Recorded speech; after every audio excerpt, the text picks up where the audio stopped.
Hi friends, welcome to friends kitchen. இன்றைக்கி நம்ம என்ன பார்க்க போகிறோன்னா அவல் உப்புமா தாங்க பார்க்க போகிறோம். சிகப்பு அவலுங்க. நான் இந்த கப்பில் 3/4 கப்பு எடுத்துருக்கிறேன். இதை 2 மட்டை கழுவிக்கலாங்க. இதை நல்லா இந்த மாதிரி 2 மட்டை கழுவி எடுத்துடலாங்க.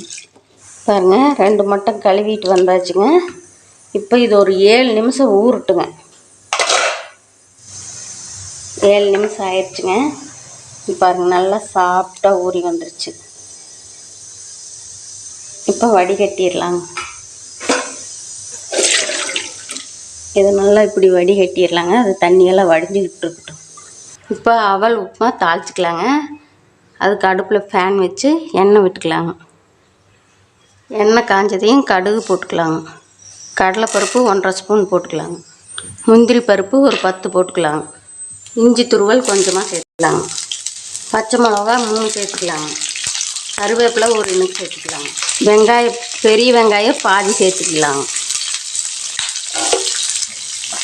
இந்த அளவுக்கெல்லாம் நல்லா வதங்கி வந்ததையும் கேரட் ஒரு 50 சேர்த்திக்கலாங்க. பச்சை பட்டாணி ஒரு 50 சேர்த்திக்கலாம். பீன்ஸு 50 சேர்த்திக்கலாம்.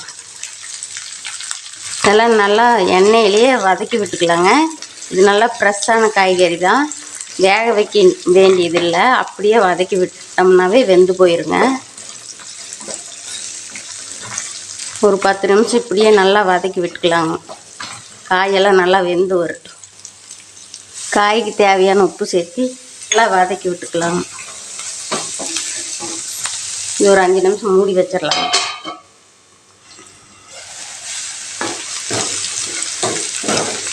பாருங்கள், காயெல்லாம் நல்லா வதங்கி வந்துடுச்சு.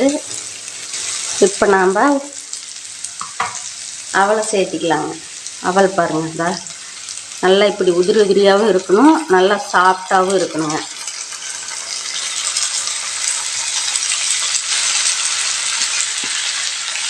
அவலை சேர்த்தி நல்லா கலந்து விட்டுக்கலாங்க.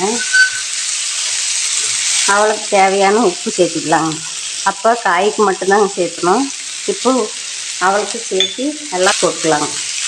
இதை நல்லா ஒரு 5 நிமிஷம் மிக்ஸ் பண்ணி வச்சுட்டு தட்டு போட்டு மூடி வச்சிடலாங்க. அது இன்னொரு 5 நிமிஷம் சிம்லேயே வச்சிடலாங்க. அடுப்பு சிம்மில் வைங்க, மூடி வச்சிடலாங்க. இன்னொரு 5 நிமிஷம் அப்படியே இருக்குதுங்க. 3 நிமிஷம் ஆயிடுச்சுங்க. இப்போ ஓப்பன் பண்ணி பார்க்கலாம். பாதி லெமன் பிழிஞ்சு விட்டுருக்கலாங்க. இந்த லெமன் பிழிஞ்சு விட்டு அவலில் சாப்பிட்டா நல்லா டேஸ்ட்டாக இருக்குங்க. இந்த புளிப்பு, இந்த அவலுக்கு காய்கறி இதெல்லாம் சேர்ந்து சாப்பிட்டோம்னா சூப்பராக இருக்குங்க. கொத்தமல்லி தழை தூவி விட்டுக்கலாம்.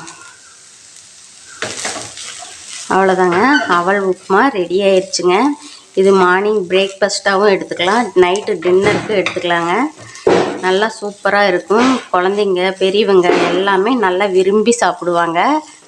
இதை நீங்களும் ட்ரை பண்ணி பாருங்கள். இந்த வீடியோ உங்களுக்கு பிடிச்சிருந்தா லைக் பண்ணுங்கள், ஷேர் பண்ணுங்கள், சப்ஸ்கிரைப் பண்ணுங்கள்.